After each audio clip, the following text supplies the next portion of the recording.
વર્ષથી મેટ્રોની કામગીરી ચાલી રહી હોય જેને લઈ દુકાનદારોના વેપાર પર સીધી અસર પડી રહી હોય જેથી દુકાનદારો દ્વારા મેટ્રો કંપની પાસે વળતર મંગાવ્યું હતું. જોકે હજુ પણ અનેક વેપારીઓને વળતર ન મળ્યું હોય જેને લઈ વેપારીઓએ વિરોધ નોંધાવ્યો હતો.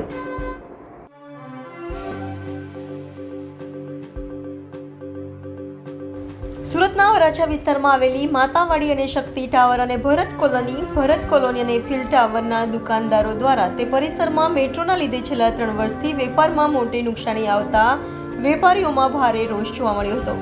છેલ્લા 1 વર્ષથી રજૂઆત કરવા છતાં અધિકારીઓના પેટનું પાણી ફરતું ન હોય તેવું લાગી રહ્યું છે. માતાવાડી વિસ્તારમાં ઘણા વેપારીને વળતર મળી ગયા પછી અડધાથી વધારે વેપારીઓને વળતર ન આપવાનું કારણ શું મેટ્રોના અધિકારીઓ દ્વારા એકને ગોળ અને ખોળે બેવડી નીતિ કેમ? માટે વેપારીઓ દ્વારા ધરણા પર બેસતા વરાછા પોલીસે વગર પરમિશનથી ધરણા પર ના બેસવાની ના પાડતા તમામ વેપારીઓ પરમિશન લેવા માટે વરાછા પોલીસ સ્ટેશન પહોંચ્યા હતા. સાહેબ, બહુ સીધી રીતે વાત કરું ને તો છેલ્લા 10-12 મહિના પહેલાંથી અમે એક પ્રોસેસ ચાલુ કરી છે કમ્પન્સેશન માટેની. જે મેટ્રોનું કમ્પન્સેશન ઓલ ઓવર ઇન્ડિયામાં ગવર્મેન્ટ આપે જ છે, એવું નથી કે અમે પહેલાં છીએ. અને આ રૂટમાં જ્યાં અમે અત્યારે ઊભા છીએ માતાવાડીમાં, ત્યાં બી અડધાને આપી દીધું છે ઓલરેડી ને અડધાને બાકી છે, અને સેન્ટ્રલ વેરહાઉસમાં બધાને બાકી છે. અમે 10-12 મહિનાથી આ લોકોના બધા જ અધિકારીઓને કમસે કમ 50 વાર મળી આવ્યા છીએ. અત્યાર સુધીમાં બધાએ જ અમને ગોળ ગોળ વાતો કરીને અત્યાર સુધી ગુમરાહ જ કર્યા છે. અમે જઈએ એટલે સારી વાતો કરે, પછી પાછા એ ના પછી પાછા એ ના. હવે અમે થાક્યા છીએ, કેમ કે 2 વર્ષ કોરોનાના, એની પછીથી 3 વર્ષથી અમે અમારા ધંધા અત્યારે બંધ થઈને બેઠા છે, એમ જ કહી શકીએ. અને અત્યારે કોઈ જવાબ નથી આપતા. એકદમ નિમ્ન કક્ષાનું કહેવાય ને એવું અમારી સાથે વર્તન થાય છે કે નહીં. એટલે અત્યારે અમે એવી ડિમાન્ડ કરી છે. બીજું કે સેન્ટ્રલ વેરહાઉસમાં સ્પેશિયલી લગભગ છેલ્લા 10-12 મહિનાનો મેં રિપોર્ટ માંગ્યો છે, લગભગ 10 વાર, કે ભાઈ તમે 10 મહિનામાં ઉપર શું કામ કર્યું છે. રોડની ઉપર કંઈ કામ છે જ નહીં. લગભગ સમજી લો ને, નહીં જેવું કામ થાય છે તો બી રસ્તાને 10 મીટર કે 10 ફૂટ કે 5 ફૂટ બી ખોલતા નથી.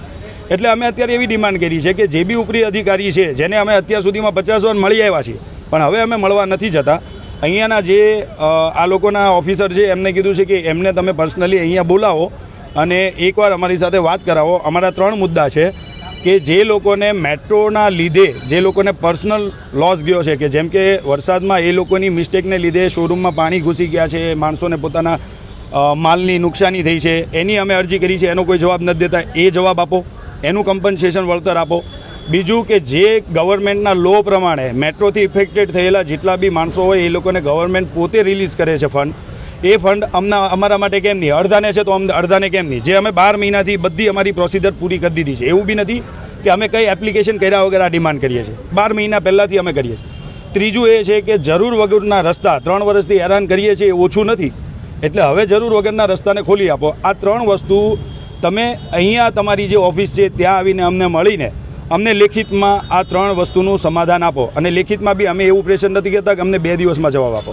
અમે એટલું જ કહીએ છીએ, તમારાથી જ્યારે ટાઈમ હોય ને એ અમને લેખિતમાં આપો. 10 દિવસમાં, 15 દિવસમાં, મહિનામાં, 2 મહિનામાં, જે બી ટાઈમ હોય. અમે એમાં કોઈ પ્રેશર નથી બનાવતા. અમે બહુ પ્રેમથી વાત કરીએ છીએ.